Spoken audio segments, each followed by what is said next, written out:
समाज खऱ्या अर्थाने त्यांचा अनुयायी झाला नाही, ही दुर्दैवाची गोष्ट आहे. तो उद्देश होता या देशातील जाती व्यवस्था मुळापासून उखडून काढायची, अनायलेट करायची, अनायलेशन ऑफ कास्ट. दुसरा उद्देश त्यांनी स्वतः जाहीर केलेला आहे की मला भारत बौद्धमय करायचा आहे. म्हणून बुद्धाच्या धर्माच्या शिवाय माणसाला पर्याय नाही, हे सत्य होतं. ते शहरामध्ये जुनी माणसं 50-60 ओलांडलेली येतात, त्यातून फक्त महिला असतात, त्याही 10-15च असतात, 2-4 पुरुष असतात, बाकी त्या विहारामध्ये एकही तरुण तरुणी भटकत नाही. ह्याचं चित्र आहे की नाही? धम्मच माहीत नाही तुम्हाला, तुम्ही कसं बाबासाहेबांच्या विचाराप्रमाणे वागा ना. धम्म हा सामाजिक आहे, मूलतः व तत्वतः तो सामाजिक आहे. धम्म म्हणजे सदाचरण, की आयुष्यभर राखीव जागा थोड्याच राहणार आहेत. शेवटी आपल्याला स्वतःच्या सामर्थ्यावरती अवलंबून राहावं लागेल.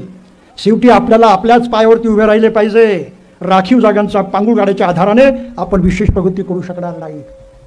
तुम्ही बौद्ध झालात तर परदेशस्थ बौद्ध धर्मीय तुम्हाला बंधू